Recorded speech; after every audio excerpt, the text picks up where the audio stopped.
Welcome back to another episode of the Red Pill Cartel. I'm your host, Davey Wavy. This is episode 143, and I got an awesome guest tonight. Way back on episode 57, I had interviewed him and a couple other of his bandmates from the Android Meme, the drummer of the Android Meme, and he has also a new podcast called The Hot Take with Jake. Please welcome Jake Hamilton. How are you, brother? Thank you, brother. I'm doing pretty well, man. How are you doing? Fantastic, man. Well, I did have a kind of a shitty couple days because my car got busted into. Oh no. Um, yeah, somebody just like I was ready to go to work and I go downstairs in the underground parking and I see Mm. glass on the floor and I'm like, oh shit, where's all that glass from? And I look up and sure enough, my passenger window is smashed in. There's glass all inside of the car, on the seat, everything. I didn't have like really anything of value, but I did notice they took a pack of cigarettes and my sunglasses and my lighter. Fucking animals, dude. Dude, Animals. I'm telling you, man, it's Brampton, right? So Oh it's yeah, bad. yeah. Yeah, man. Yeah, Brampton. So my stepfather is from Brampton. And well, he's actually originally from Etobicoke, which is where we're all from. Like pretty much most of my Toronto family, where we hail from the southern Etobicoke area. But Brian, when he was in his 20s, moved up into Brampton, and he was living there ever since until him and my mom got married. So, Right. and he was always telling us like, "Oh, guys, like you don't even know Brampton's getting so bad." Like, and he's like, and it's not even, and he's like, and it's not even, he's like, it's not limited to the freaking the white guys, the black guys, the Indian guys, the Asian guys. He's like, it's everybody. It He's like, is. he's like, everybody's a criminal in this town, man. I'm telling you, man, it's like Skid Row here now, man. Like, Yeah, if you're in a rough spot in that city, like you're not having a yeah, good time. yeah. Like I live near the Bramley City Center, right? And whenever I go down to the plaza here to grab like a slice or go to the Hasty Market, there's always guaranteed somebody asking for money or food. And Roger. it was never Yeah. like that like 10 years ago. Yeah, it's crazy. Homelessness is definitely a really sad thing in Toronto, especially considering all the initiatives that the city of Toronto and the Greater Toronto area, the surrounding cities like Brampton. I mean, they claim that they're dumping all this money into homeless initiatives. Like, where is it? You know? I don't see. I think all the money's going to like Ukraine or fucking wherever. Yeah. Well, who knows where it's going? It certainly ain't going out to the street where it needs to be. That's for sure. Exactly. And I like to like chat with the homeless guys too, right? I like Oh to like, yeah. hey, what's up, man? Like Yeah. Yeah. hope You hear you. I'll grab them like a bite to eat or something and Yeah. or give them Yeah. a couple bucks or whatever.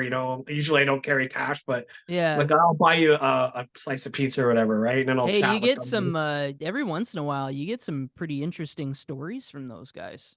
Absolutely. I have a friend, a fellow podcaster who that's how what he started off with doing as a podcaster because he was a meth addict before and he Okay. got off of it and then he started a podcast and he just started interviewing homeless people. It was pretty Wow. badass, dude. Oh, wow. Yeah, he turned it around. Cool, man. Yeah, totally. Yeah. He's got a On daughter to look after and he got a honestly, job and that's the kind of shit that's going to save the world, man, is people who have been there, getting out, doing the work and showing other people where you can go. yeah, for sure, man. For You know, sure. that's the shit that saves the world, man. Trying to inspire other people to do something else, like something Yeah. greater than, Other you than just know, complain about it. yeah, or being just a drone at your 9 to 5, right? Like do something else on the side. And you know what the worst part is, man, is like the whole drone 9 to 5, like the whole indoctrination factor in the Western world. I get it. You know what I mean? I get it. It's easy, it's comfortable, and Yeah, it's supposed to be. You know what right. I mean? That's how There's they get you. designs for that. Yeah. That's how they get you. But There's yeah, designs to man. keep us complacent, right? That's the best thing you can do, man. The best thing anybody can do if they're looking to change their own life. Like I always tell people, I'm like honestly, like what was the last thing you did for your community? And they're like, what do you mean? Well, I donate money to this charity. And no, I'm not talking about donate money. I'm talking about going out and like seeing what's up, and like, when was the last time you went out and you saw what was up with the community, asked a few questions, and then made some decisions about, hey, maybe I can help with this, you Sure. know? Like get to know your neighbor and love your neighbor, right? I mean, It's the message. It's the that message, is man. Love the your golden neighbor, man. rule. I'm as I'm sure that I'm a Christian, and I believe like I consider myself a pretty liberalized Christian. I kind of believe that the religion will inevitably go through an evolutionary process, because I think everything in society ultimately does. But I still stick to the core values, obviously, and it's like that's one of the central tenets of my religion is, it doesn't hurt to just stop and listen for a sec and then Sure. see if there's a way to help. Yeah, give people your time, some of your time, and Time lend a is helping hand, right? time is often the most important thing you can give a person. Yep. I've said it many times on this show. Yeah. Yeah, just like listen to people and like give feedback to them and help them out, like Hell it's yeah. really not that difficult, but it does take a certain kind of a mindset and a heart to do it, right? It does, and it's not easy because, you'll get beat back at times too, right? Hmm. And I know I have, I get pushback when I state things and or state opinions on things, whether it's a community or elsewhere, you're going to get pushback. And what's the craziest thing is it doesn't matter what side you're on, if you're the left or the right or in the middle somewhere, you're no matter what you do, you're actually going to get pushback from both sides. For sure. So Yeah. so you kind of just got to trust your instincts and you got to feel what's right in your heart, and you got to go from there, and you got to look at yourself and say, for the most important thing for me, like the step 1 is like, is anything I'm doing hurting anybody? That's like step 1 for me. Right. Is what I'm doing hurting anyone? Okay, no, it's not. Okay, then maybe I'm on the right track here. Now what? You know what I mean? What's next? Hmm. So I like to start there, and I always try to tell people, like, is a line I use with my girlfriend all the time. She's probably pretty tired of it. I always say that I try. I don't always do it. I fail. I fail a lot, man. I'm a human being. I'm a human being, and we are inevitably, sin is a part of our existence, and we ultimately we are going to live in sin regardless. And there's nothing you can do about that really until the last day. However, recognizing that, there's still a lot you can do. You know what I mean? And like, it's like one of my heroes, St. Paul, said, he said, I am the chief of all sinners, or I was the chief of all sinners. And he said, but then Jesus came to me, and he didn't come to me in righteous anger or judgment for anything I'd done, but in crushing love, you Yeah, know? And that's what changed that man's life and made him become this stalwart for peace and justice. I love that. That's amazing. Because I don't really consider myself a Christian per se, because I don't like to be labeled. Sure. I don't like to have any kind of label on me or Hey, that's associate okay. myself. Yeah, or associate myself with any religion really, because I do believe that every religion has pretty much the same message.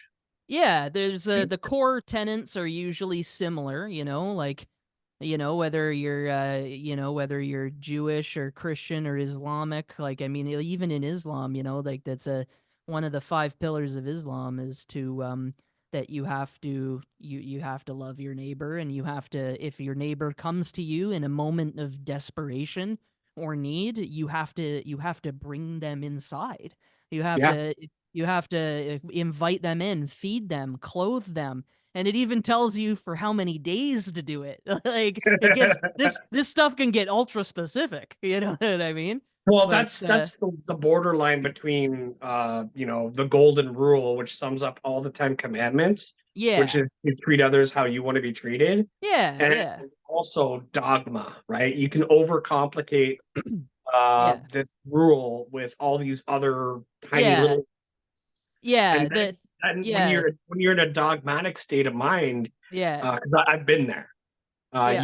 you feel like you're not doing everything in your power to get to the ascension level, let's say, For sure. right? Like you're Theology can complicate that yeah, because you're scared of doing the wrong thing because you're not going to make it to heaven or whatever, right? yeah, see, that's where a lot of people now, and I'm talking unbelievers and believers.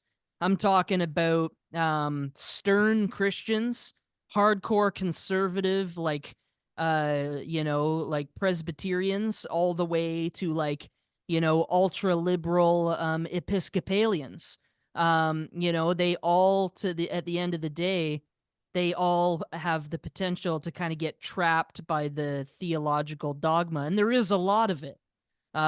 Because I mean, you've read parts of the Bible, try, like I always say to people, they're like, I want to read the Bible, but I don't, like, do I just start at the beginning or start this? I always tell people, no, no, don't start at the beginning because then you'll never finish it because the Genesis is literally just basically lists. It's just endless lists. And Yeah, so and so begat so and so, and and good luck. he Yeah, lived good and luck he when you get to lived for this numbers. long. Yeah, and he lived for this long, and then they begat so and so, and that person lived this long, and then they begat so and so, and it's like chapters of this stuff, and Yeah, then and then you get to Numbers, which the beginning of Numbers is a little dogmatic in that way, like it lists all the how many people were in each of the 12 tribes that were going to be re-entering Canaan, the Holy Land. But then the second half of Numbers is actually really cool because it's more of a historic take. Like the rest of Numbers is all about Joshua's conquest, basically, of Canaan, and like for example, the story of like Jericho with the walls coming down, with sounding the seventh trumpet. For walking around the perimeter of the wall 7 times every day for 7 days, and then blowing seven trumpets, and the walls coming. That's all in Numbers, that story. So it's like, like the Bible is like ultra expansive in its theology, but I always tell people now keep in mind this is coming from a Christian point of view. So I always tell people, I'm like, start with the gospel, see how you like that. You know, if you like the gospel, you'll have a lot of questions after you read the gospel. That's when you can go back and look at some of the things Jesus talks about in the gospel, like when the Jews are yelling at him about how he's not following the rules. And then he'll bring up something like, oh, well, actually, this is what the scripture says. And so like then you can actually go back and look at it and be like, oh, that's what he's talking about. Gotcha, gotcha, gotcha. That's when it gets interesting. And that's for me, that's how I became learned on the Bible, was by getting to know the gospel as well as I could. And then from there, then I got into the more I became obsessed with like the historical portions of the Bible, which are really interesting. like from And the Old Testament. yeah, from so Yeah, the Old Testament has a lot of historic stuff in it. Whether that's and don't get me wrong, like some of it might be incorrect too. Obviously, like I like I said, I'm a pretty liberal Christian. I don't believe that the earth was literally created in 6 24-hour periods. I well, don't. I think those time points that are given in there Yeah, it's were like an allegory for exactly. yeah, yeah. That's exactly my take. It's kind of an Can't take the Bible allegory. too literally, otherwise you're just going to be like That's when religion atheist. This becomes is dangerous. bullshit, Yeah. Yeah, right? that's when religion becomes dangerous, is when it's the classic line, "Oh, you're taking it out of context." It's like, yeah, that is important to consider. Context is very important in the Bible. That's actually something they really teach in Catholicism, is the importance of context. Right. The Catholic Church is obsessed with the theology of contextualism, and yeah, the dogma can really turn people away from it, right? It's like I like how they make fun of that in Monty Python and the Holy Grail, the scene with the holy hand grenade, where he's like, consult the book of armaments, and he's reading it, and he's like, you will take the holy hand grenade and count not one, not two, but three. Three being the third number, which comes after two, directly succeeding number one. Four being the fourth number and the first number after three, they like go Yeah, on and on, and then one of them goes, oh, shut up, just get to the end. It's like, and it's so true. It's so fucking true, right? very true. Yeah. It's funny, man. Yeah, I got into the Bible like after I got off of anti-anxiety medication, and Roger that. it totally fucked up my brain. Like I had like traumatic brain injury from it, Yeah, and I man. felt like I totally lost myself. Doctors are too willy-nilly with it. Yeah, dude. I do It worked really well though. When I was on it. I do believe it has the capacity to help people, but you have to be very careful about it, and you got to do your own research on it too, because doctors, and I've had this experience with antidepressants, doctors, when you go in and say, well, I'm depressed and I want to maybe look at it into something like maybe a medication, they literally just look at a drug manual and go, all right, well, let's try this one. This is one that's Yeah, prescribed a lot, so let's try it. They don't look at your they don't, take a look at your blood work. They don't look at your they don't take a CT scan. They don't take a brainwave scan. They don't nobody's looking at any of this stuff. They're literally just listening to what you say and going, "Yeah, I think we'll try this one." And yep, they did that with me, and it proved quite harmful. But then again, I also know other people who did very, very thorough research before doing it, and they were able to find one that actually worked for them and made them not kill themselves. yeah. And you know what I mean? And then, it helped them for the time that they needed it to. And then they were also able to safely transition off of it when they no longer needed it anymore. That was my So, problem. I was super like I felt like Superman when I was on this Paxil drug. oh And yeah, then I was like, you Paxil. know what? I think I want to get off of this now. And I asked my doctor, I want to get off of this. And he got me off of it a little too quickly. And I think They that's what, always do. yeah, it fucked me up severely to the point where I felt like I lost myself in the process. That's when I started studying the Bible and started on my path of spirituality. Yeah, And man. Well, it can be very finally centering. recovered from it after, marijuana helped a lot because Totally. I had a lot of brain fog happening. And when I smoked the weed, the brain fog was gone. I was getting Mm, creative again. And then my brain just eventually completely healed again. And it was, yeah. See now, like any kind of muscle or organ, it heals yeah. after some injury, Totally. right? Yeah, totally, and of course permanent brain damage can occur from misuse of psychotropic drugs as well, right? Yeah. Because what really happens is it doesn't exactly alter the physical brain itself. What it does is it alters the way that certain neurotransmitters It's the bind neurotransmitters. Yeah. to it adjusts to the way that the neurotransmitters actually bind to your brain's receptors is what happens. And when you mess stuff like that up, you're not actually messing up the physical brain.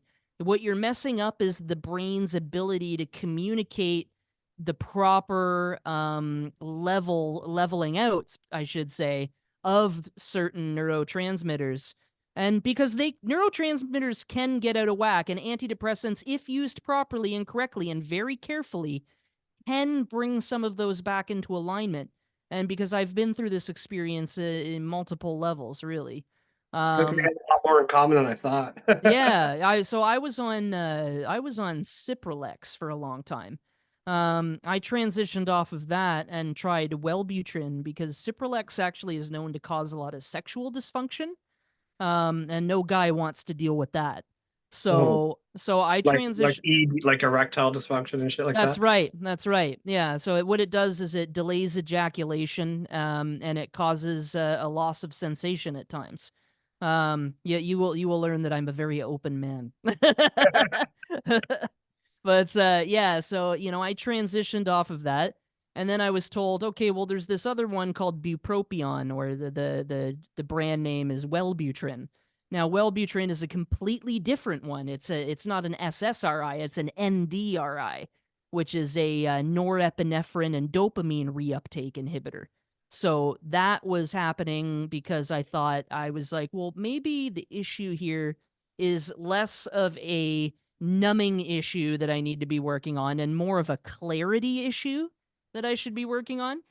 And then and the bupropion, like at first it felt maybe it was helping, but then I started to feel like it actually exasperated my anxiety. Or sorry, Hmm. exacerbated my anxiety. Like made it worse. Yeah. Yeah, yeah. So then I transitioned off of that and now Dude, I'm on. anxiety's the fucking worst, man. Dude, it's so weird and it's tough, it's really tough to go through and I really empathize with people who go through this because it can be terrifying stuff. Yeah, Um, absolutely. you're talking about like the worst person you can ever confront is yourself, Yep. and Yep, for sure. you catch yourself you catch yourself walking down when you want to be going up the stairs. That is where things get really scary, because your brain kind of the way that your brain works, you're trying to control these levels. And when one level comes down and another one gets pushed up, it's like you're sitting on a teeter-totter and the other person on the other end, they don't give a shit that you might fall off your Right. end. You know what I mean? Right. That's what it feels like. And it makes you feel totally out of control at times. I'm very thankful. My girlfriend Penny was with me through the whole process and really helped me through it. If I've said a few times now, if I didn't have her with me, I don't know what would have happened. Like, I don't know if I would have went back on him or I would have given it up and thrown in the towel or walked off a fucking cliff. Like, I don't even know. Because it was so damn hard. I couldn't sleep when I was getting off them. We went on a trip to Los Angeles, and the whole time we were on the trip, I was barely sleeping. I just couldn't sleep. I had restless legs like crazy. I was getting not convulsing, but I was having episodes where I would tremor like this. I would just we were laying in bed, and I would suddenly just go, oh, like that, Oh, and for no reason. And she's like, "What are you doing?" And I was like, "I have no idea." And and then when we got back, we were through our research, we discovered we're like, yeah, this is more of the withdrawal symptoms. yep, Uh, yep. So it's like, I was on those pills for 7 years. And So the tracking is bad. yeah, You yeah, ever it get is. tracking? Like when you move your eyes to the right or the left, and it feels like it's like your brain's trying to catch up to your eyes. Yeah, it's like when people who smoke weed for the first time and they go way too hard on it and they green Yeah. out. It's like that. It's like that. When you're like looking and it's like a picture book, like the pages are flipping as you're turning your head. You're just like, Yeah. whoa. That's exactly what it feels like. It's not a pleasant feeling No, by man. any No, means. it Yeah. sucks. Like I said, if you're out there and you're dealing with that, man, I'm with you. I sympathize. Both of us will sympathize. Let's get into the Android meme a little bit here. Yeah. How did you get involved with the band? So, Because I know I've heard it on your show, but I yeah. want you to tell the cartel here. Yeah, absolutely. So, basically, the year was 2009. I had taken a year off after taking a victory lap, and actually, it wasn't really a victory lap. I failed some courses and had to take an extra year at high school. So I had that unceremonious forced grade 13. Dude, you I know, have nightmares of that I shit. know it was the Because I worst. had to go, I did grade 12. I finished grade 12, but I still needed a math credit. That was me. I And needed a math and English credit. I just sucked yeah, at so I math had to and go back for one semester, and I still have nightmares about being in high school again or yeah. college, because I'm still missing one credit, but I have to take six other courses You know and what not fail them to get the that one worst credit. part the worst part of math, I'm actually really good at math now, but the problem I figured out that I had is that I had a really difficult time being taught math. When I taught myself math, and like followed a mathematics lexicon, then I was able to learn. But Right. there was a disconnect when it came to math between me and hearing it from another person. From a shitty teacher. Yeah, maybe. Yeah. And don't get me wrong, I definitely had a few teachers that that tried their darndest. God bless them. And But I they're did trying have to teach they're trying to teach you their way of doing it, and it doesn't Roger. necessarily mean that their way is correct, right? That's right. Well, and and it might not be even so much that their way is not correct. It's just that our brains are different and we're receptive to different things, and we need to look at things differently. It's like how, there's a lot of good drummers out there, but like phenomenal drummers, right? Just as good as each other.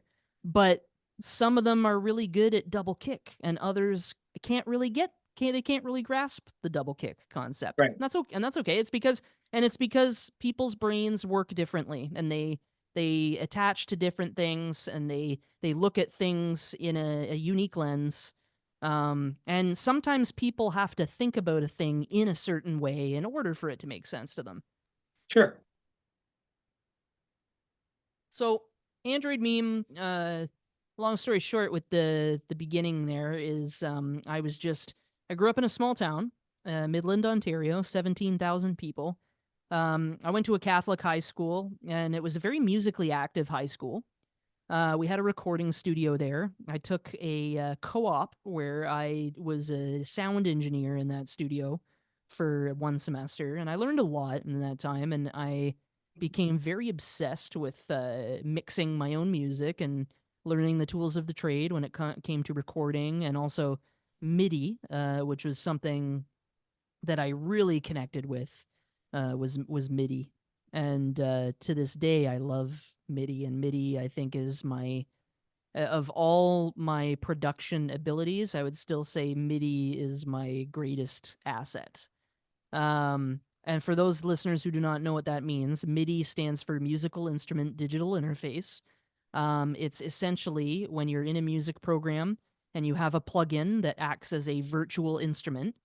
Essentially, what you do is you open up a little window, and it's a grid, and you punch in some blocks on the screen, and you drag them to the right spots. On the side of the screen, there's a key bed like on a piano, and each key is a different sound, depending on what the plugin is. If it's a drum set plugin, the C key might be a kick drum, and then the D key might be a snare drum, and then the other keys might be cymbals and toms.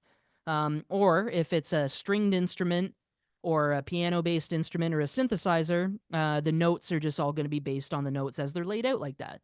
So It it's all sounds complicated, but once you fuck around with it a lot, like you get to exactly. understand. Yeah. Yeah. It's very easy to learn, but it can be difficult to perfect.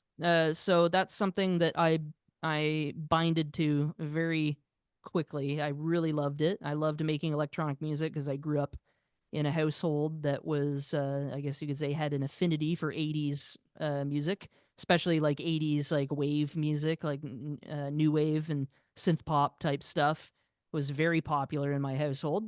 So I grew up a huge fan of bands like The Police and Depeche Mode and New Order and Men without even hats. yeah, Men Without Hats, and even Madonna, and stuff like that, and A lot of Tiffany. synthy pop stuff. Yeah. Yeah, but my dad, he came from a little bit more of a traditional background, but my dad was always a big Rush fan, and we got into Rush. Well, he was I'm a always into huge Rush. Rush fan. Oh, me too, man. So Rush is like my life essentially. I cried And when I got the news Neil Peart died. yeah, I did too. I cried for days. I even did a little video about it where I lamented and talked all about my obsession at a young age. With Neil Peart, he's the reason I started playing drums. I watched the drum solo on the Show of Hands tape, Oh, killer. and I just like I want to be that. That's what I want to do, you know. And so I owe everything in music to that man. And he will always be, in life and in death, my hero. And I'm happy to say it. It's easy for me to say, and I'll take it to the grave.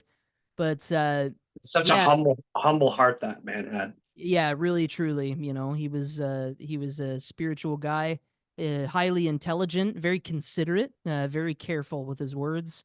I always admired that about him, and I have tried to emulate those qualities the best I can in my own life. Um, You're but you. but I am me at Yeah. the same time.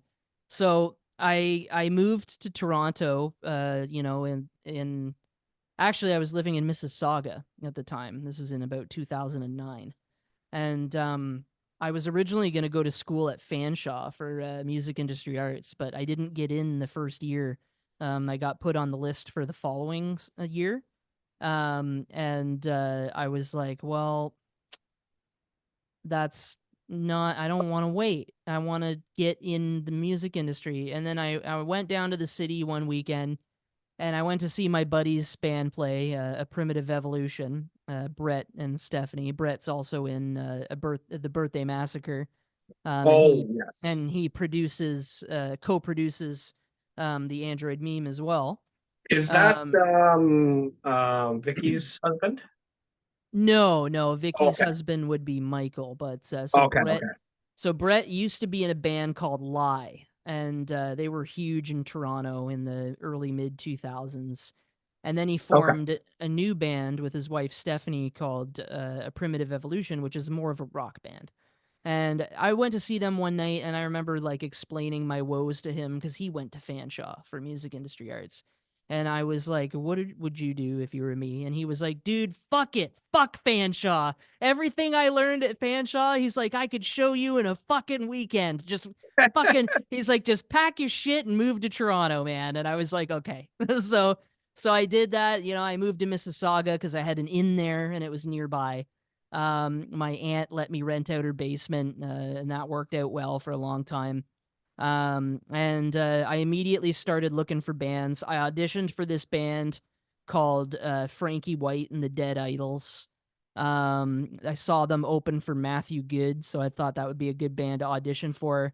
They Whom offered you me have, if you they listen to Jake's show, the first episode, you'll hear his stories about Matt Good and how he's Oh my obsessed with god. him. It's so embarrassing, but I freely talk about it. Yeah, it's so I embarrassing. was laughing during that, dude. That Uh was hilarious. Oh, dude, I'm a Matt Good super fan. I was like, when I was in my teens, I was obsessed with the guy. If I had known his address, I probably would have watched him out his window. But Do I? Sorry to sidetrack here, but is Matt Good autistic? he has what they call bipolar disorder. Um, Okay, I for some reason I heard you like quite a yeah, while back that they he had used to autistic call tendencies. the disorder manic depression, which Okay, is not really the right term because his disorder revolves around constant emotional changes up and down. and he Um, had a kind of a scandal going on with his ex girlfriend or something a while back yeah, too. Sorry, yeah, we're a couple getting way sidetracked here. couple of years ago, yeah, that was a lot of people came out in defense of him though, and like he got dropped by his record label over that, and I honestly, I thought that was ridiculous, and I'm not even afraid to say it. I'll take a big shot here and just say fuck you to that label, Right, um, to Universal Music Group there, and it's like, because like it is like the same thing that happened with Johnny Depp. Disney heard the allegation and just fired the fucking guy. So right. like, and they did the same thing with Matt Good with his label there. They dropped him, and it was only an allegation. There was no nothing. There was no court. There was no this. There was no that. All this chick did was post some text messages where they were calling each other names. That's Cool. literally it. And she was like, "This is what I deal with, blah blah blah." And it's like, yeah, but Right, right. you're saying the shit too, like, Yeah, yeah. And you suddenly know, he's like a fucking wife beater or yeah, whatever. and It's like, and you know what, and everybody who knew them both came out and said, "Dude, that guy would never lay a hand on her. He may be an emotional friggin' time bomb, but he's not a physical person." right. And Good it's choice of like, words there. yeah, I know, right? Hello, time bomb. But yeah, anyway, sorry, Matt, for going into your personal life. I hope you can forgive me. Yeah, yeah. We uh, love but you, Matt. but Um, We love you, Matt. Add me back on Facebook. Unblock me. Unblock me. And hire me as your drummer. Yeah. um, he's also very pro-British, which he's always posting about how he loves like the royal family and stuff, and I don't really align with that either. So he Yeah, probably I'm not blocked. going there. That's a whole Yeah, other podcast. he probably blocked me a few times over that, maybe. But Okay, so anyways, where were we? so Android Meme, I had moved to Mississauga. I was auditioning for all kinds of bands. I even applied to audition for Fifi Dobson, but I didn't get the audition. Um, but so I went, and then my friend Bailey, her name's Bailey Northcott. She was telling me, she's like, "Well, I know these guys. They're called the Android Meme, and their old drummer is actually their producer, and he doesn't really want to drum in the band. He kind of just wants to produce them." Because he's got his own band called Alpha Galates, which I knew, and because I actually knew him. That was such a Um, fucking awesome album. yeah, and so I was like, she's like, "You should come and meet them." And I was like, "Okay." So we went to see a friend's band play, and I got to and some of the guys in the meme were there watching. Stefano, Matthias, Emily at the time was in the band, who is now in the band the Anti Queens. Um and originally, a friend of hers was kind of like the front runner for the band's drumming position. But when I met them, we just really hit it off. I really got along with Mark, the old bass player, Mark Davidson, and him and I actually, when we met that night, him and I went back to his apartment, and he just showed me all kinds of fucking new music and stuff, and I showed him a bunch of stuff, and we just like hung out and drank beers all night listening to fucking music. And then the next thing you know, I was up at their rehearsal space in North York. We used to rehearse off of Steeles Avenue near Kiel. So way up there near like the Black Creek area. And basically, so that's kind of the origin of the Android Meme, is we kind of started in the Black Creek area of Toronto. And when I say Black Creek, I don't mean Black Creek Drive. I mean Black Creek, the neighborhood. So, Right. which is a lot further north than Black Creek Drive. Is that Um, near Pioneer Village? yeah, Yeah. precisely. So that's kind of where our home base was. So we had our meme HQ up there, we called it, which was or the unit, and it was a warehouse with a rehearsal room slash studio built in, and the building was owned by Stefano's father. Stefano's dad was a tiling guy, and he owned a tiling company. Okay. I always used to joke with them because the Italians, right? Italian, yeah. I was Tiling like, company. Wow. I was like, so what you hiding under the tiles? And he'd be like, ha ha ha ha. But Typical Italian businessman owns a tiling company. yeah, for sure. So I live in the wood bridge. yeah, exactly. And they did live in Woodbridge, and so we just hit it off. I rehearsed with them that night, and Stefano was basically just like, "Dude, you're in." Like, he's like, "But to be honest, you were in when I met you because I just liked you that much." And I was like, "Well, thank you." And we hit it off, and we had a lot in common. We were really into the historical conspiracies, and we were really into they were Freemasons. I wasn't a Freemason yet at the time, and they kind of introduced me to that. And pretty much right after that, we went on this mini tour out to Quebec, and with a couple other bands. And that was a good bonding experience for the band. And that kind of glued us together, I guess you could say. And then, we put out the Ordo Ab Chao album, which got distributed by Magna Carta Records, which turned out to be kind of a shit show of a record, not less of a record label and more of just like an online catalog that wants to sell people music for its Right. own pocket. But You mentioned that they didn't James really do. Labrie from Yeah, Dream Theater was saying he had his yeah, run with them too, right? yeah. And Well, you did. I'm going to correct you. James lives up the street from me. Kevin is his first name. He lives Oh, up the okay, okay. street. He lives up the street from me, and I actually used to teach his son drums, who is in his own band now called Falset, and everybody should check them out. Nice. They actually toured with Dream Theater last year. Uh, so and yeah, him and I talked about it a couple times, and he was like, he kind of shared some of my frustrations with that, so that was a good outlet to have. But yeah, and then some stuff was going on. There were some tensions in the band that I won't lie. There were some tensions in the band that um in my opinion were exacerbated by drugs. Yes. Um Yes. and specifically we had one member of the band who was heavily engaged in drug use, and it really disturbed me and gave me anxiety, and I began struggling. It just triggered my anxiety, and the drugs just made him a very harsh person, and he just wasn't a good guy for a time. And Right. he was really hard on me, especially during that time. He was like, if I wasn't doing something the way he thought it should be done, he would fucking just lose his mind on me. Wow. And I was also at the time I had moved back up north due to a economic situation. I was not I had lost my job and I needed to move home with my parents to save up some money.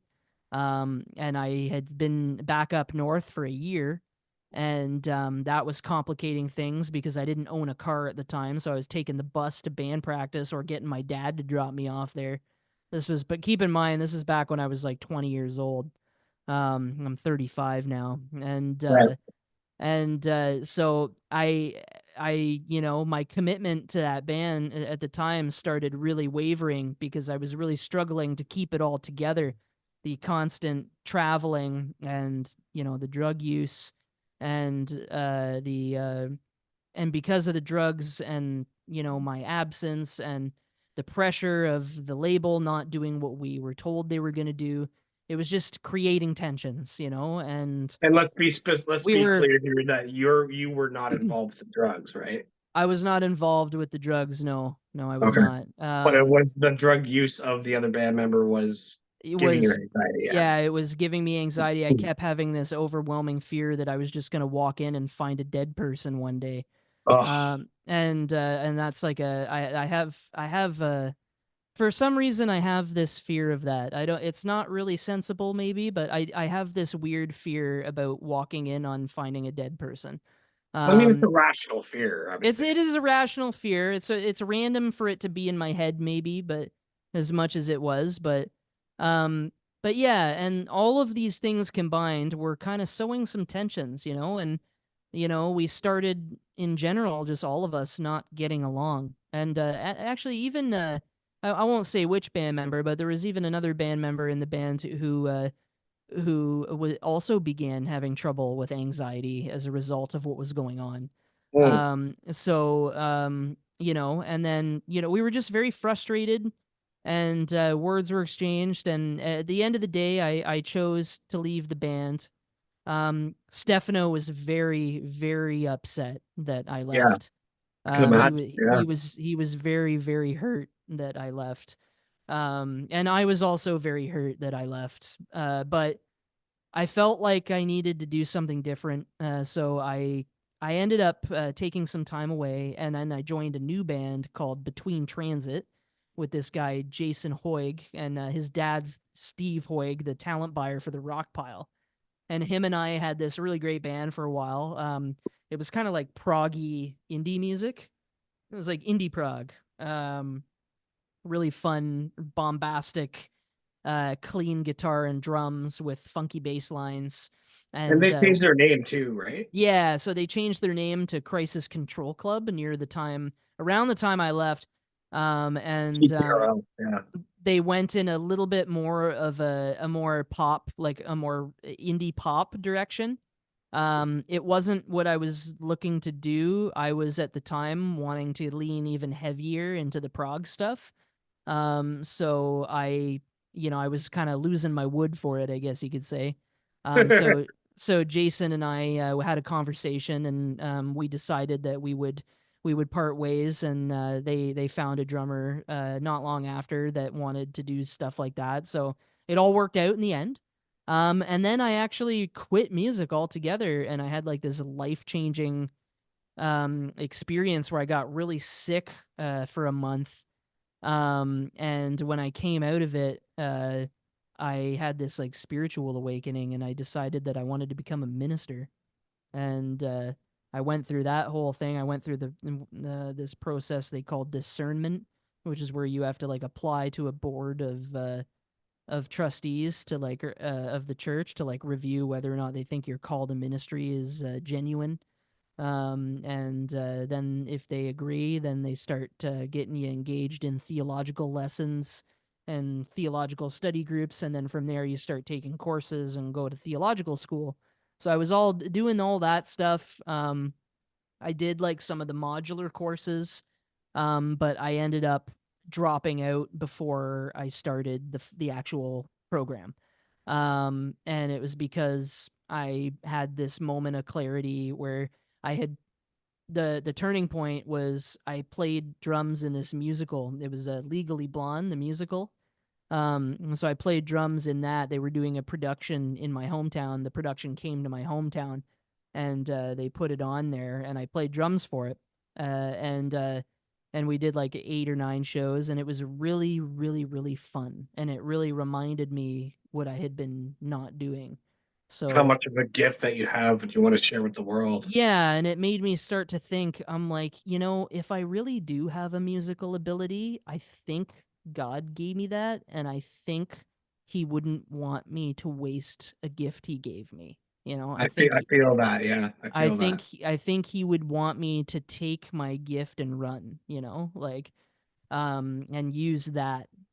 So I returned to music. I formed this band in 2015 called Cassidy with a friend of mine named Shane Fournier. Fournier. It was like a punk, hardcore punk band, not entirely dissimilar from like Pissed Jeans or Pissed. early like Dirty Nil. Um, That sounds even like something Gigi. That sounds like something even Gigi Allen would do. I know, right? I know. Even some there was even some like Bad Religion and Converge in there. It was Okay. an eclectic mix of punkish sound. And Those New England bands, punk yeah, bands. yeah, the Yeah. New England punk scene basically is what we were trying to do. And so we decided that like we that's what we wanted to do, and it was good for a while.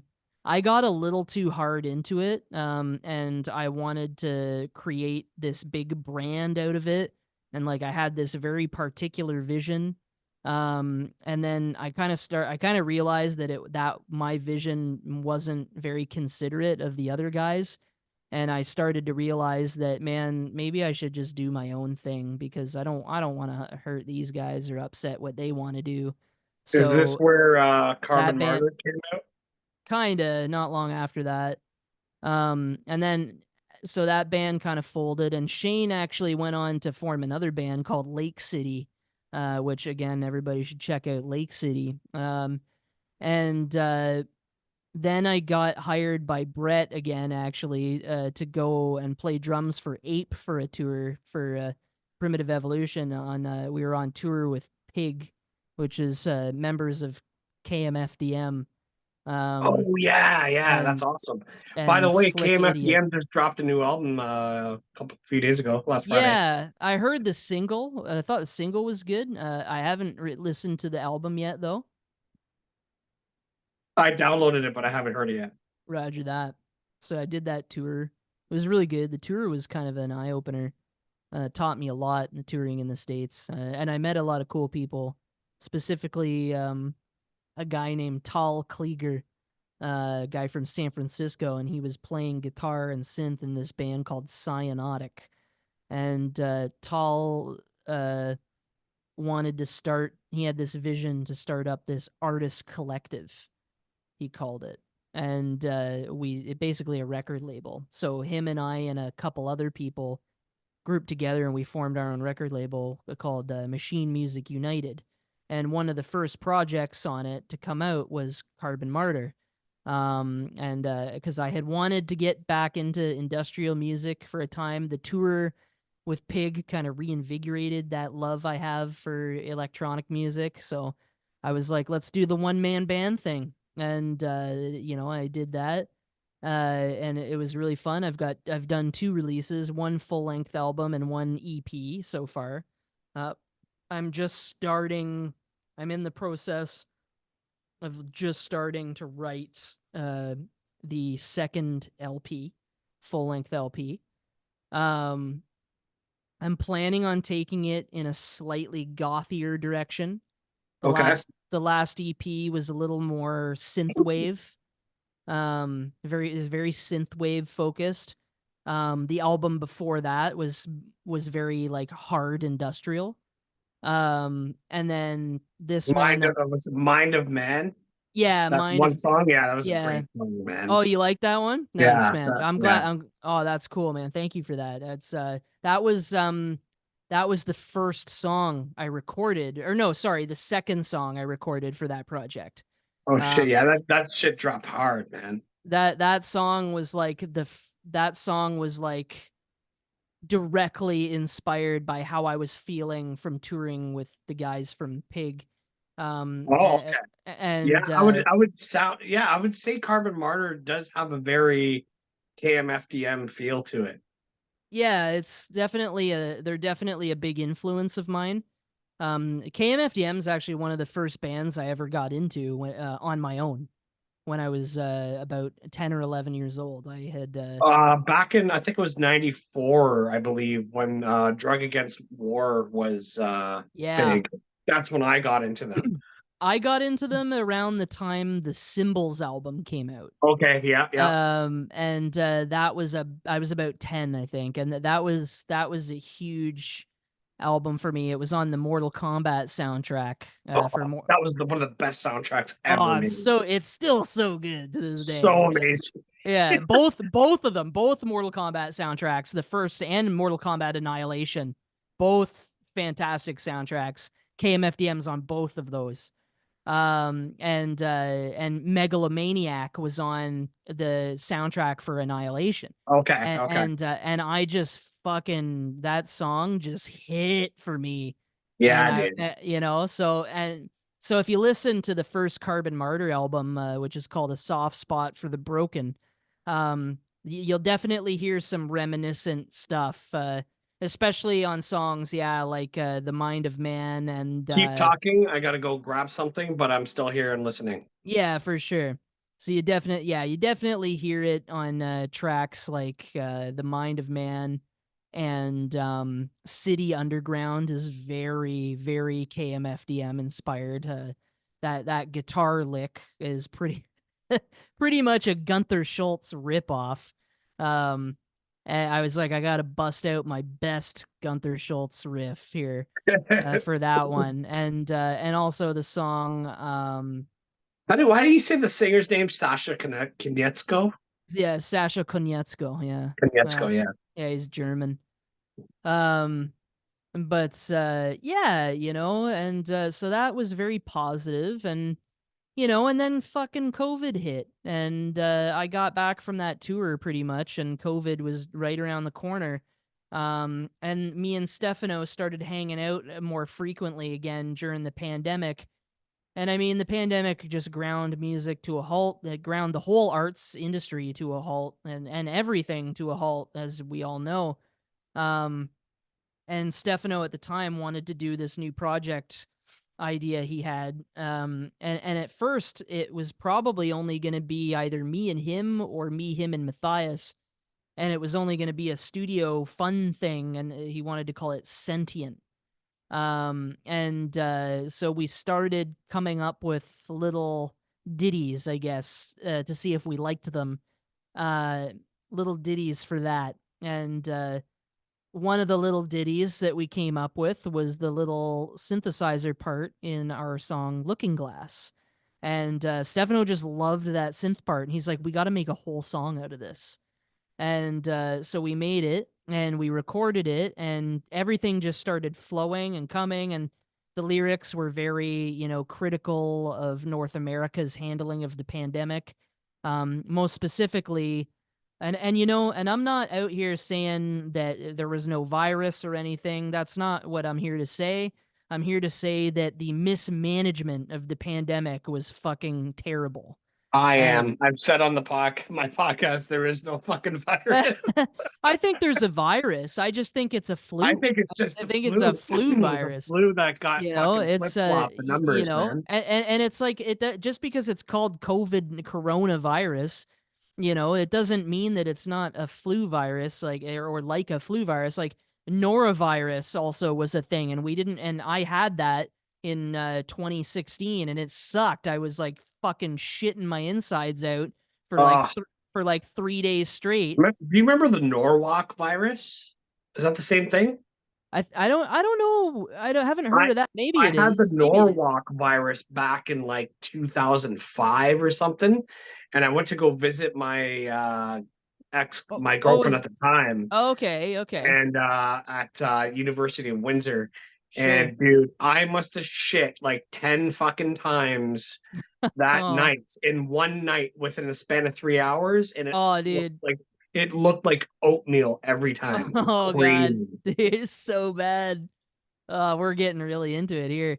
But yeah, dude, it was bad. So and like they didn't shut the fucking world down for norovirus, and I had it and it sucked ass. It was really bad, dude. I was deathly ill.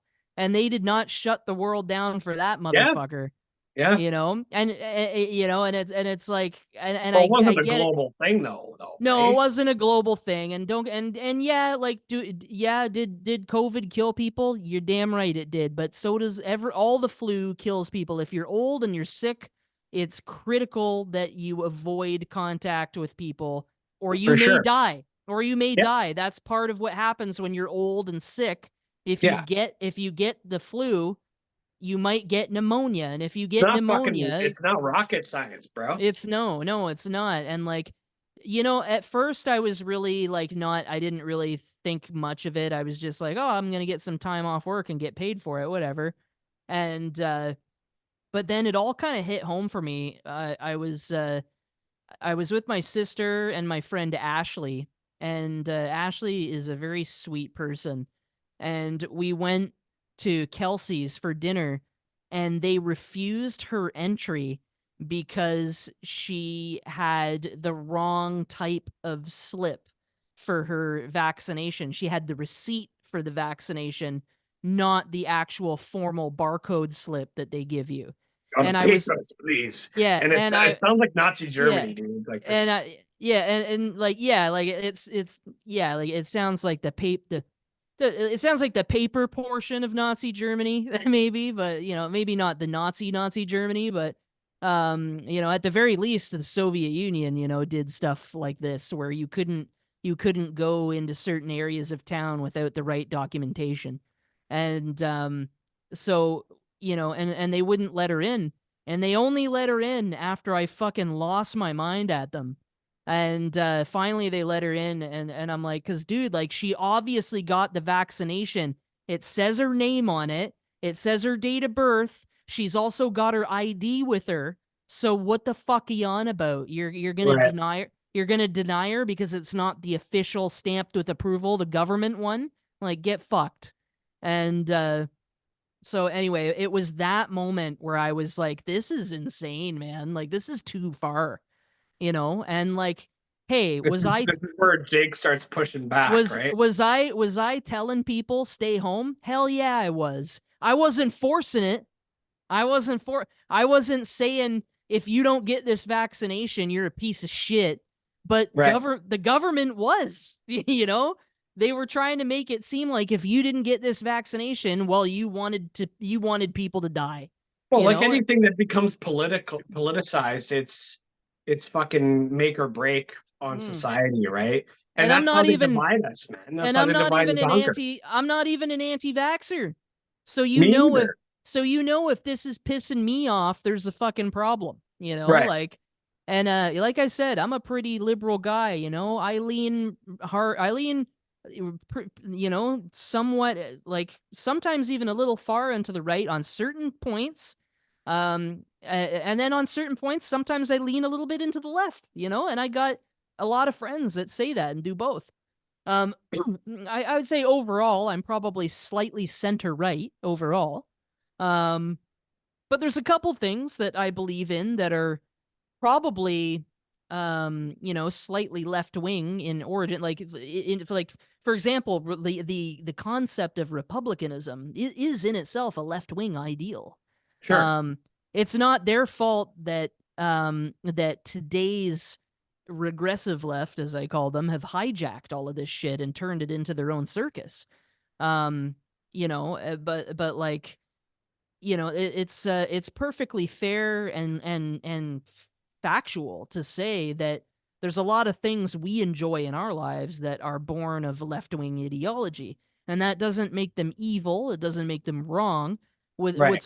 What's wrong is when people take a thing and they fucking hijack it and then they add their own bullshit onto it, and that's where shit gets fucked up.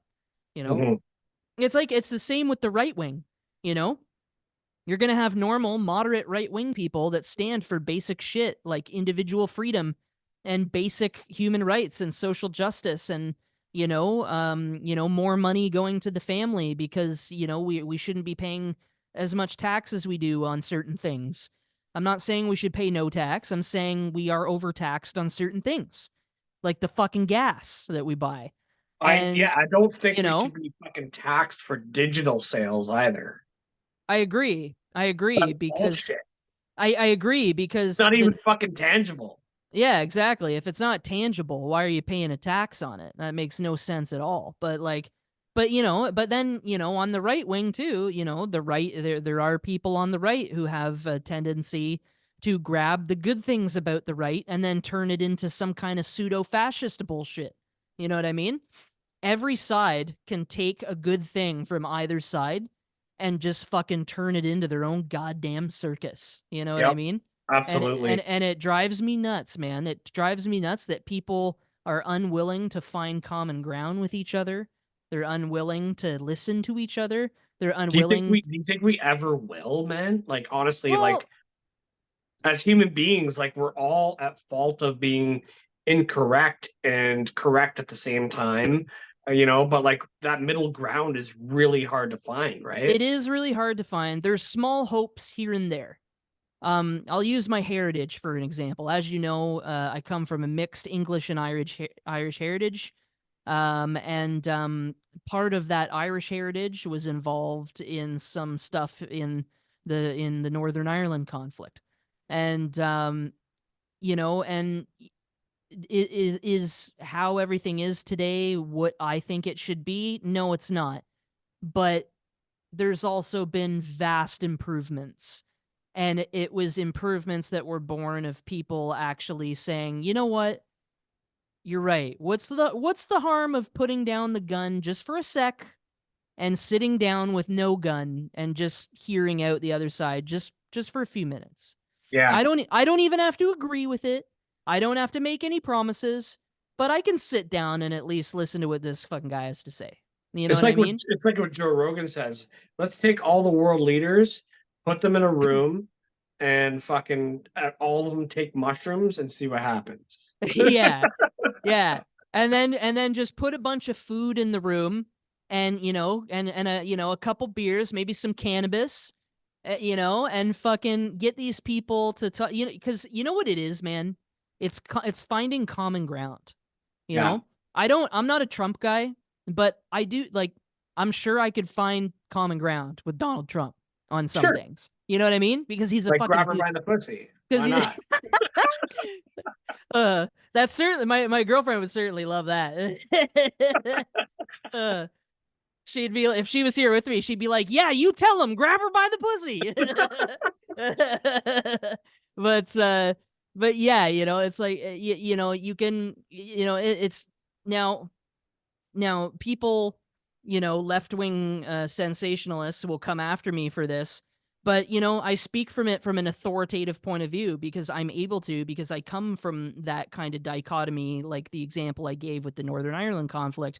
I come from an example where people actually were, it's not like it is in the United States where people were just arguing on social media and name calling.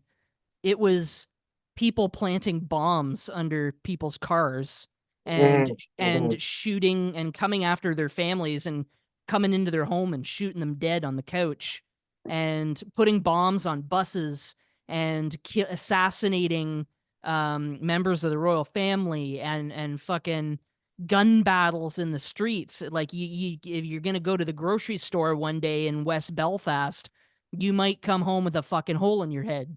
You know what I Right. mean? Or a People couple today, things missing. the sensationalists today on this side of the world don't fucking understand the difference. Right. And that's kind of sucks. But that's why I'm able to speak about this from authority, because I get that part of it. I had family who were involved, so I have stakes in that. And it's why I keep telling people to be very cautious about how they talk about the Ukraine conflict, because the Ukraine and Russia conflict, don't get me wrong, I don't believe Russia has a right to invade into Ukraine. I don't believe that. Do I believe that the Donbas has the right to declare independence? I do, actually.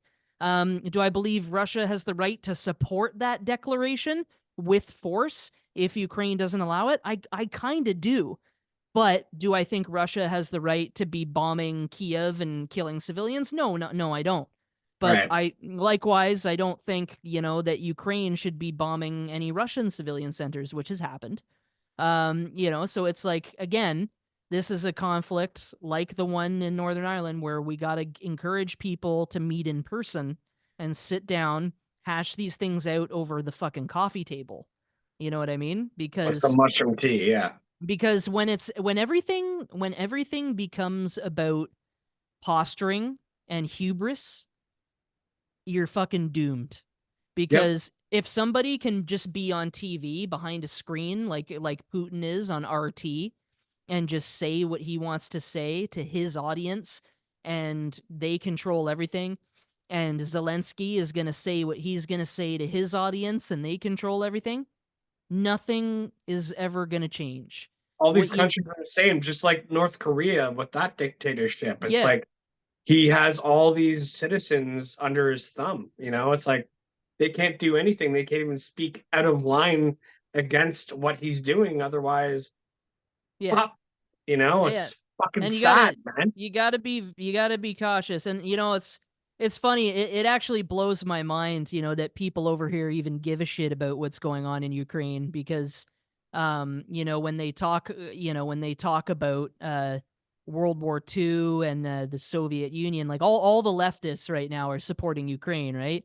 And a lot of the right-wing people are supporting Russia. It's actually interesting how that has fallen. Yeah. That actually surprised me.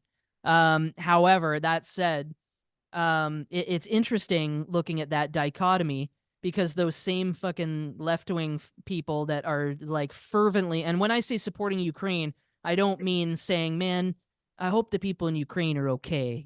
I hope that the killing stops soon. I'm talking, the people that are like, go Ukraine, we need to get in there, we need to fuck the Russians up, fuck Right, Russia, right, right. Who and have it's this. no fucking idea what's going on Yeah, whatsoever. exactly. It blows my mind, like, because those same people are the ones that are very pro Soviet Union and supported the Soviet fucking atrocities in Eastern Europe, because, oh, well, they didn't do it for evil. They did it because it was for socialism, and socialism is good, you know? And You it's know, like, the okay, same so people that support the vaccination, yeah, mass vaccinations, all that shit. yeah, and it's like, oh, okay, so it was okay to support the Soviet Union when they were putting people in the fucking gulag and gassing people in barns and executing dissenters in fucking shower stalls in a basement of a warehouse in Gorky. Like, but now that they're invading a Ukraine and it's been framed this certain way in the media because of your political leanings today, no, you got to latch on to this. It's like I'll tell you right now, anybody in the States or in Canada, any left wingers who are pro socialism and pro Soviet, let me tell you, the Soviet Union is not gone. Vladimir Yeah. Putin is the Soviet Union, and he is still in power. It goes deeper than that too, like with the whole Marxist thing, man. Like there's a huge Marxism revolution going on all these people are latching on to Marxism, and they don't even know that how it fucking ties into communism, and communism never fucking wins, man. Yeah, well, Marxism is communism. Like the Well, yeah, but communist. I'm just saying, like, these people, like, they go out into protests and stuff, and they're pretty much Oh yeah, preaching Marxist ideologies, and they don't even and know what they're fucking doing. yeah, and it's like, don't get me wrong. Like, can you read a book, can like the Communist Manifesto, and look at it ostensibly and say, hey, some of this makes actually a lot of sense? Sure, you can, Mm-hmm. because some of it actually does make a lot of sense. Right. The problem is that it was written in a certain time and a certain place, right? And that's a very important. Okay, It was written by a German in Germany during the Industrial Revolution, and then he fled to England and he wrote the second half of it. Him and Friedrich Engels. Friedrich Engels wrote actually most of the second half of the book, and they were living in London. And this was all during the Industrial Revolution. So when you're thinking about communism and you're talking about the Communist Manifesto, this is a very important. That book is extremely framed around the time period, which was the Industrial Revolution. It was when people were no longer making things with their hands. They were now using steam and machines to make everything. And that revolution, the Industrial Revolution, that process, the birth of factories and mass production, right? That's what the Industrial Revolution was. It was the birth of mass production. Yeah. Mass production changed the socio-political and economic landscape of the world. It put more power into people, into the hands of people who did have a lot of property and money, because they were able to build the factories and they were able to possess the machines and fund those machines. And then conversely, they were able to hire workers who didn't know anything about the machines and say, here's how you use the machine. I will pay you this amount of money to come and work this machine every day, and you can take that money home and do whatever you want with it, right? And then not long after that, in the 1900s, you get the concept of the union, right? Where workers, because workers were treated unfairly during the early days of mass Absolutely. production. They Yep. were They, working they still are. yeah, sweatshop conditions, right?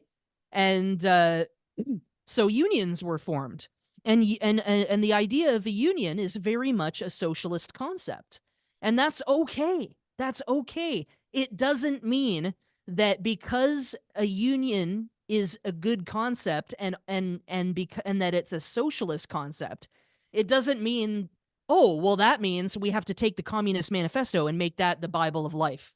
You Right. know, it's like saying it's like drinking a Powerade and going, man, that tastes really fucking good. I really like that. I'm only gonna drink Powerade from now on and nothing else. Yeah. Powerade's my life.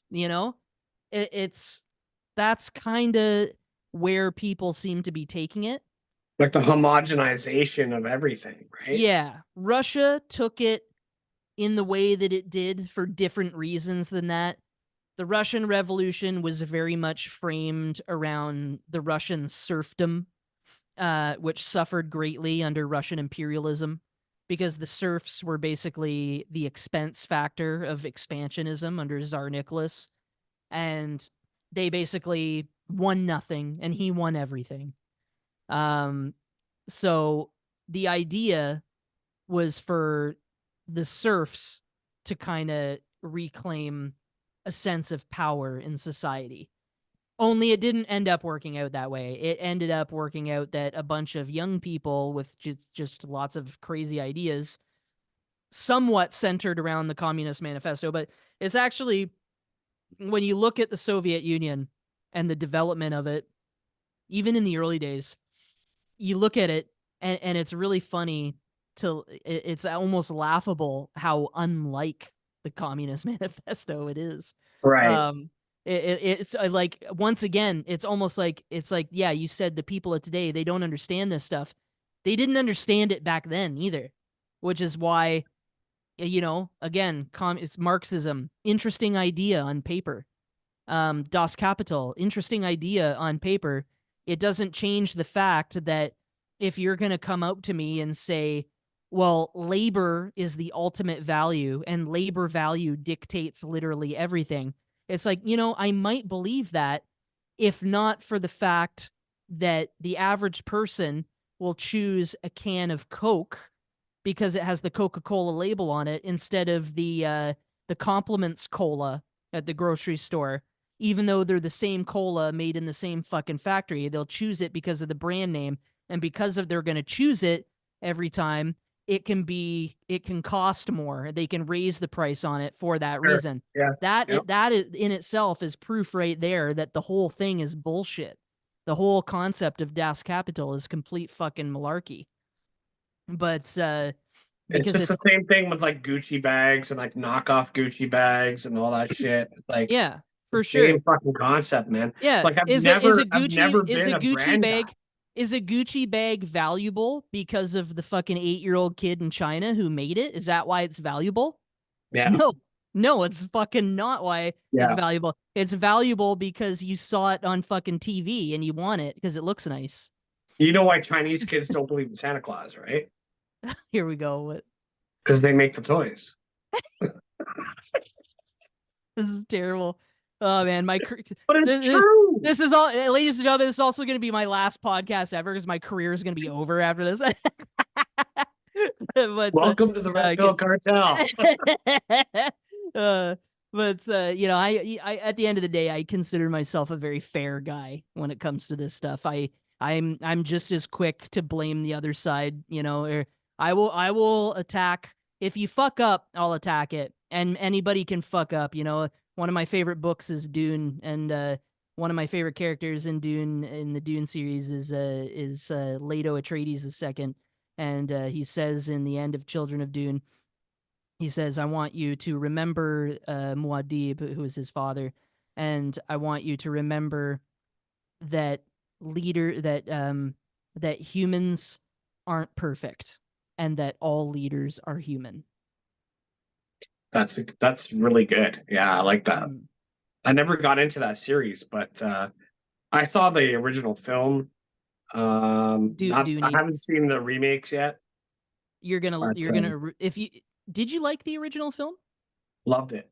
If you loved it, you're gonna really enjoy the new ones because they took that, made it more true to the book and expanded. So, Okay, so what but we have, Sting's not in it though. what we have, yeah, exactly. Sting's not in it. I know that's it. So Austin Butler plays Sting's character, and Oh, I'm really excited to see that, because, he played uh, Elvis, yeah, he played Elvis. So he's a great which is young great. actor. Yeah, Great young actor. And I was reading an interview from Timothy Chalamet, who plays Paul in Dune, and they said, what was it like? What was Austin Butler like as the character Fade? Like what's that going to be like? And he was like, dude, like you guys just wait. He's like, that guy is such a good actor. He's like, and his character, he fucking literally scared the shit out of me. that's awesome. Yeah, so like I can't wait for the second, because like, and they actually posted not a trailer, but they posted a little clip of the final battle between him and Fade, and it's like a knife battle, and Paul, it's only like 10 seconds, and you just see Paul, and he has like his knife, his ceremonial knife, and he holds it up on his head, and he says, "May thy blade chip and shatter," and then That's awesome. and then he goes. And then he laughs. He goes, "May your blade chip and shatter." And then they go at it, and then it cuts out. I was just like, "Oh my god, I can't wait for this." That's awesome. Oh, it's gonna be so good. I'm a big So Dune we nerd. went from tangent upon tangent, but we're still on the Android meme journey. Oh, we are, yeah, true. So we came back and we decided, and Stefano basically asked me when when we finished recording Looking Glass in early 2022. Steph goes, "Yo, like this is really something. This is a great song." And I was like, "Yes." And I was like, "But I have an even bigger question for you." And he's like, "What?" And I was like, "Is this the Android meme?" And he was like, "Hmm." And because we had wanted to do this new project, everything new, forget all the old, everything new, new Right. name, new look, new everything, new music.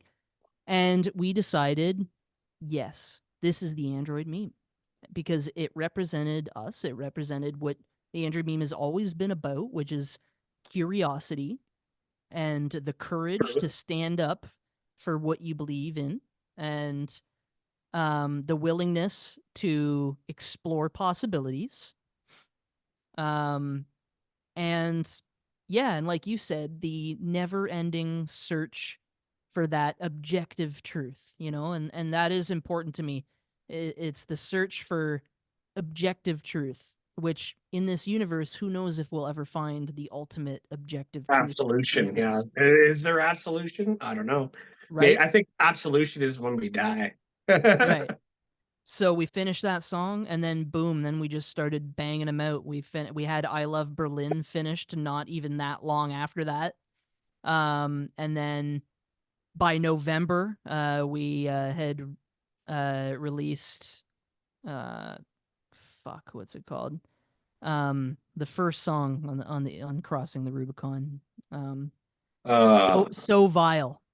so vile, yeah. We That was released Matthew von Wagner's song, right? yeah, it Yeah. was. With the So 8-bit NES chiptune intro. yeah, I the love that. chiptune intro, yeah. So we went in, and I came into possession of his old drum tracks from that. So for reference to those listening, Matthew von Wagner was our producer. He tragically passed away in 2018. God rest him. Rest in Um, power. rest in power to my brother Matthew von Wagner. And um, when he passed away, there was uncertainty because um, he had a lot of music that was unfinished from us that was on a hard drive somewhere. Well, Brett found it, and Brett was like, "Hey, here's that stuff." And we were like, "Oh shit, okay." And then Yeah. we decided let's revisit this.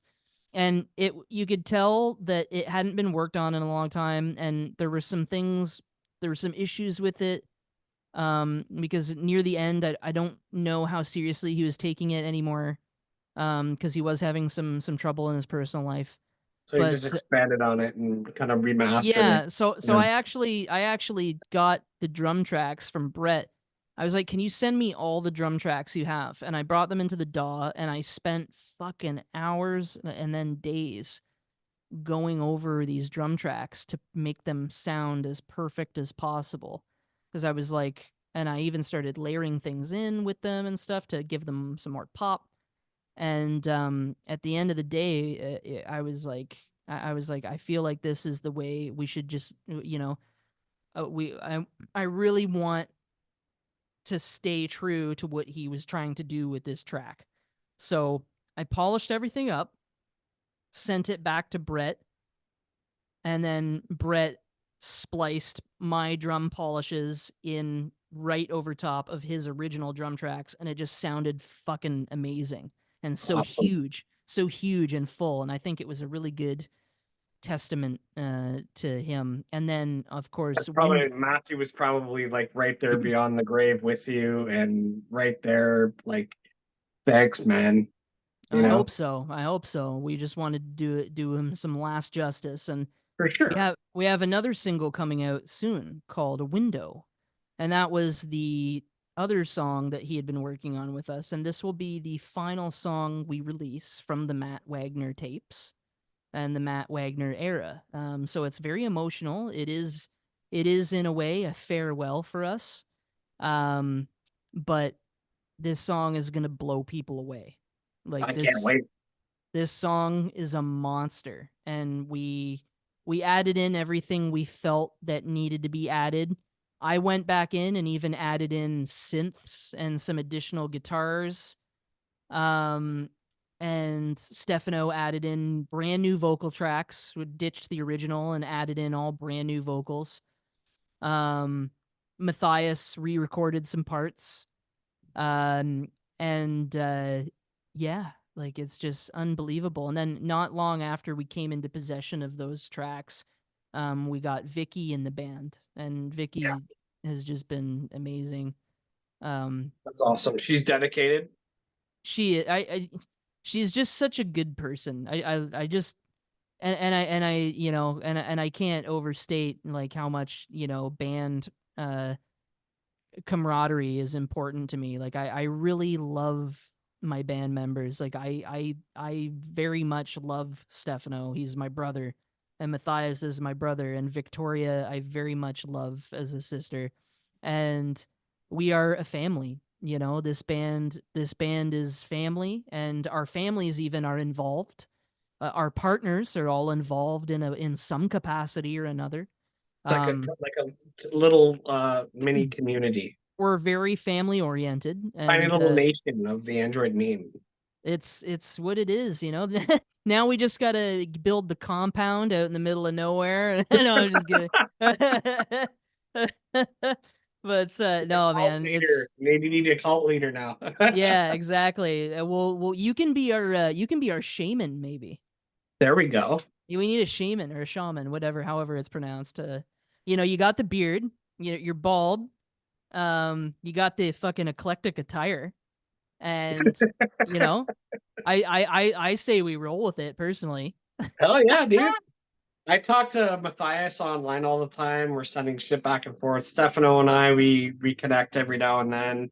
Roger that. Yeah, and now here you and I are, and I just love being involved with the band too because I've had Stefano on like 6 times, 7 times maybe, and we have Yeah. awesome discussions about Oh like yeah, yeah. we had a one of my friends from Alberta. He Stefano and him had a Freemason. I called it the Great Freemasonry Debate, Oh yeah, yeah. and so he's Is a that the Christian. yeah, yeah, And, right, right. like, and his thoughts initially were that Freemasonry is of the devil. Like most people would think in the truth-seeking community, which is unfortunate because I don't jive with that. Like I Mhm. constantly tell people, no, it's not. Freemasons aren't running the world. They're not evil. It's a BS thing, right? What are Yeah, your well thoughts on it's that? the thoughts on the Freemasons? Yeah, and like how a lot of people will gravitate towards the fact that they read something about Albert Pike and now they think Freemasonry is evil. Well, see, so yeah, so you bring up something that's very important, which again is a framing thing. So I'm a Freemason. I will admit that. I'm also a Christian. Some Christians will take issue with that. Others don't. I don't take issue with it because Freemasons can say what they want, but we believe in the God of Abraham. I mean, we read from the Bible at Lodge. I swore my oath over a Bible. I had to kiss it 3 times when I swore that oath under pain of death. I was What do you told mean under pain of death? we have a traditional penalty that for revealing the secrets of Freemasonry. It's a different penalty in each degree. You have to take a different oath. Each time you take a new degree, you take a new oath, not to reveal those secrets. And Okay. the traditional penalty typically involves being executed in a very painful way. Um, and this is obviously just something that is it's just drama. It's just drama. It's like theatrics. You're Um, not actually being hurt physically. no, no, Okay. no, But nobody's it's a, hurt. it's a ritualistic thing, right? Like a Nobody's dramatic. yeah, Yeah. Okay. nobody's. So what it is allegory. Okay. Yeah. Um, Which what it is what is, most of the Bible is. it's precisely. So what they're saying basically is they're asking you after you recited your oath, they're asking you, are you so serious about your oath that even let's say this happened to you, this awful thing like you had, for example, in one of the degrees is to be cut in half and have the two halves of your body burned. Um, this isn't them saying we're gonna do that if you reveal the secrets. These are actual traditional penalties that are from the ancient Judaic rituals in those ancient times when Solomon's temple was being constructed in Israel or Judah. Sorry, at the time it was Judah, and so this is for anyone who's a Christian. These traditional penalties and references to violence, this should be nothing new, Right. because you should have read this when you read your Bible.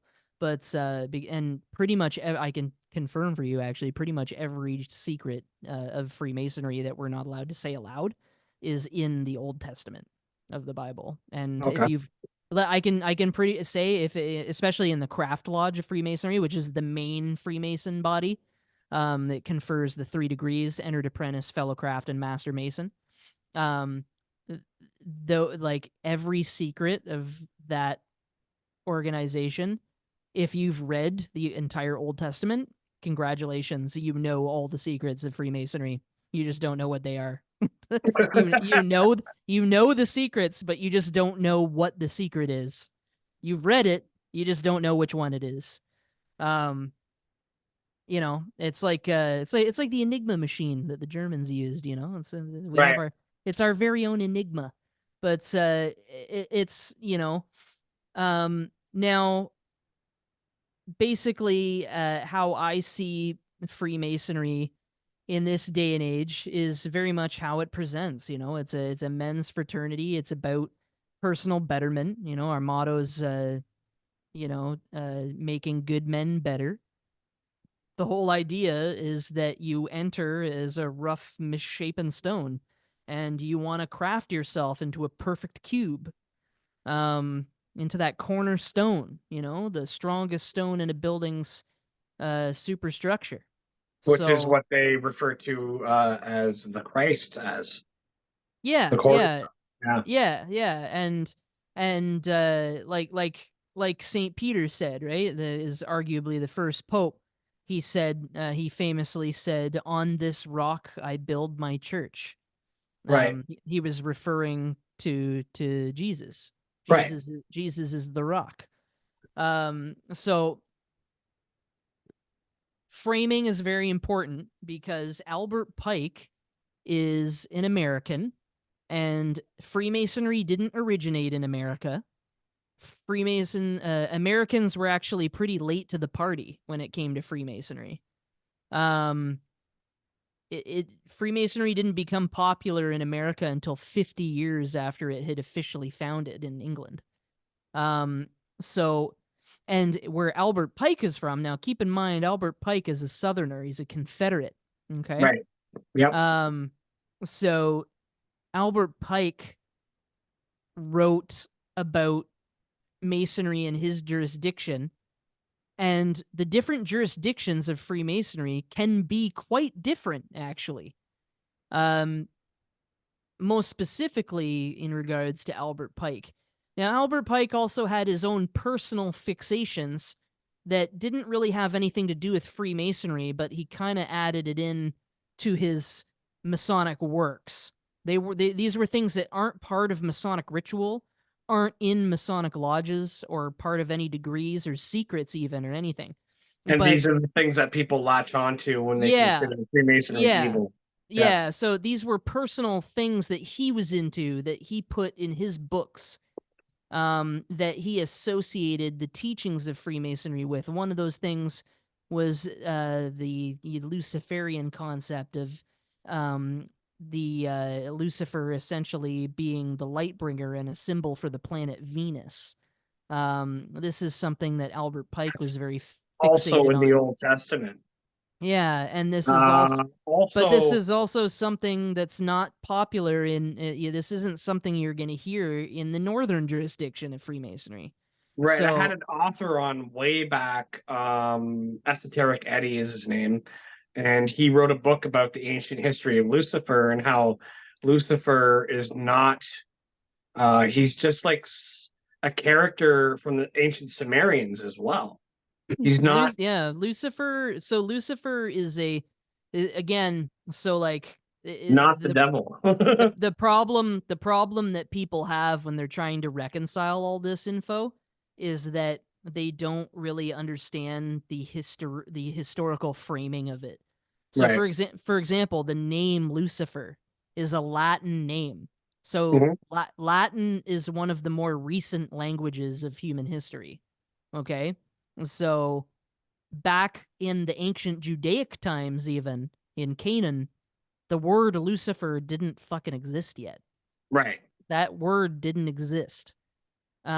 Lucifer is a Latin word that means bearer of light. And Satan is Satan, simply. Satan is Satan. It's as simple as that. And Satan, even as a word, is not necessarily even a name. It's not a name. Just like in Freemasonry, for example, Jehovah. Some Jews will tell you Jehovah is the name of God or that Yahweh is the name of God.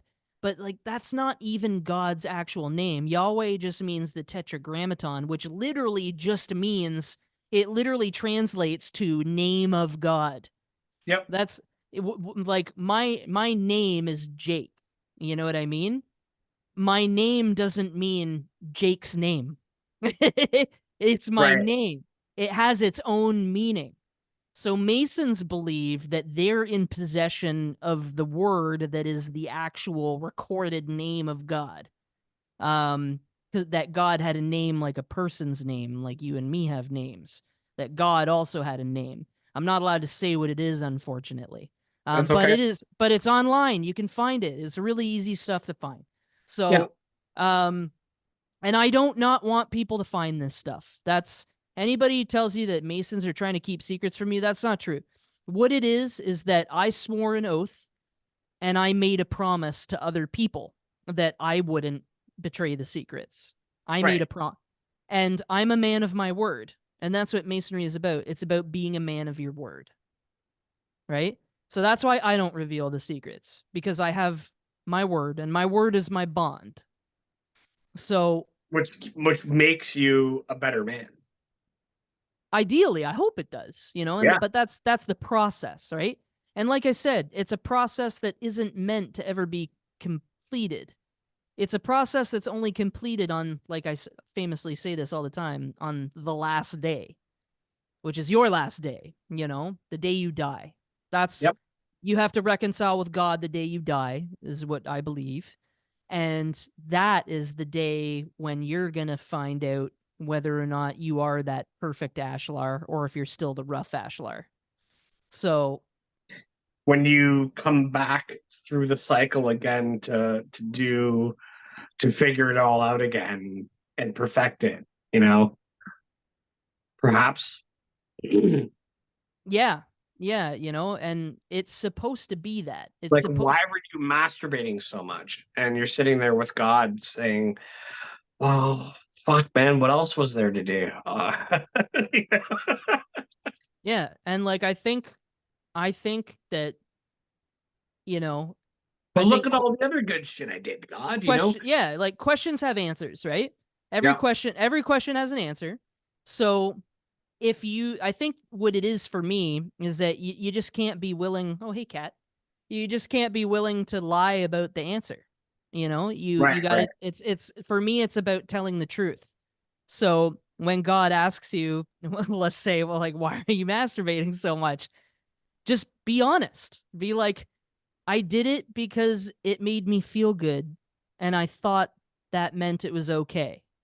You know? Right. Say that because that's the truth. And I believe God will say, you just spoke the truth. That's what I wanted to hear. That's You know? beautiful. That's beautiful in Like, itself, right there.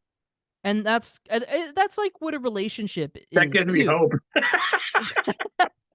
Who thought that masturbation would give us all hope? I know, But right? yeah, the OnlyFans girls right now are loving this. They're like, yeah, all right. Oh man, but yeah, it's all about just you gotta be able to look at yourself, and you can be ashamed too if you like. Like I always say, there's no shame in being ashamed. Like, should you be made to feel ashamed for some things? No, no, of course not. Should people harp on you and shame you? No, they shouldn't, because I think your shame is between you and God. Right. You But it's know, okay at the same time. it isn't. Yeah, it is in a. Everything, honestly, everything is okay. That's what I say. Like I I put out a post like a couple nights ago saying everything is a conspiracy, everything is a psyop, everything is okay. Yeah, You know? And it's like, and people, as long as like, and again, like I'm not in love with most of the right wing pundits, but I do like a couple. I don't love Jordan Peterson, but I do think some of the stuff he says is intelligent and worth considering. And one of the things he says that I do align with, actually, is that you have to do everything in your power to always tell the truth, Right. even if it sucks and it's really hard. Yeah. Um, That's I a don't, that's a very difficult thing because I don't believe. everybody, Jake, everybody's Oh got yeah, their fucking oh yeah, dark fucking secrets yeah. that they like to keep to themselves. But if For somebody me, would I take ask it. me about it, I'd be like, here it is. But Sure. I'm not gonna fucking divulge everything, right? Yeah, and like I take it my own way too, you know? I mean, for example, we know how Jordan Peterson takes that.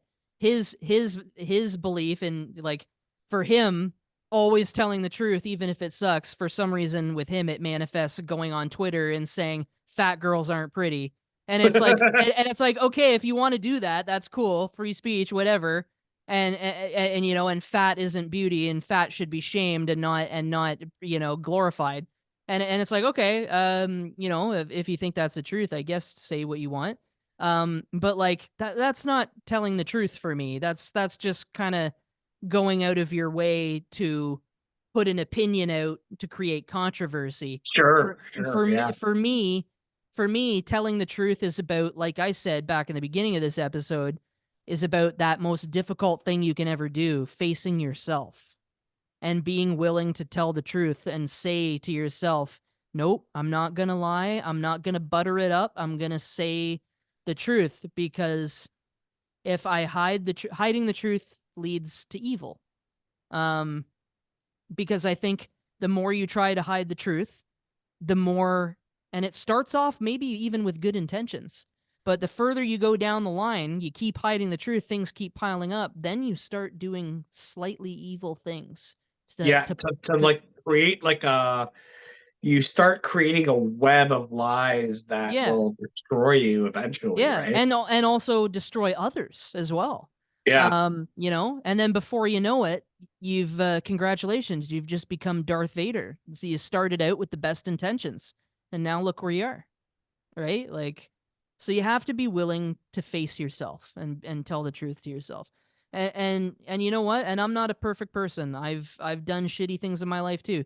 I've not Everybody taken. has. That's what sin is, right? Yeah, like and I'm a sinner, you know. I won't I don't know if I'm the chief of all sinners like Paul said, Right. but you know, I've done bad things. I've lived wrong. I've been unkind to myself. I've been unkind to others. I've turned friends into enemies. I've alienated people. I've been shitty to women before. I've cheated on people. I have made very unfair and disparaging remarks about people. I have fought with family. I've fought with friends. I have abused alcohol. I have abused, you know, prescription medication. I have a lot of things in my life that I have done wrong, and a lot of it could have been corrected by just facing myself and saying, Jake, be honest, tell the truth, Yeah. you know? Jake, man, fuck. This is awesome. Thanks, Uh man. Dude, I'm just glad we're doing one. This is great. yeah, for sure, dude. I've been looking forward to this because I knew it was gonna be awesome. Um let's fuck, I could probably talk to you for like eight I more know. hours, I but know. let's cut it off here and Yeah, yeah. The tell last tell my tell my beloved audience, the cartel, where they can find you. yeah, yeah. You have like So, one hot link they can find you at? yes. Yeah, so like you can find me I usually am always going to accept a friend request on Facebook unless you don't have a picture or you look like you're a bot. Don't be afraid to say hi. And hey, even if you want to criticize me, that's cool. I'd be willing to talk and listen to you. We can chat. That's awesome. But Um, you can find me on, you can find all my music on Spotify and Apple Music. So that's the Android Meme and Carbon Martyr. Uh, and my podcast, I have two podcasts. One is called High Story, which is a cannabis-friendly podcast where some friends and I get together and talk about famous historical events while we're stoned. It's always a fun time. And then I I have like another how this one is. right? And then I have another podcast I just started called The Hot Take with Jake, which is something I want to do where I actually interview people in the arts, entertainment, technology, and then people, who are involved in, culture and activism and stuff like that too.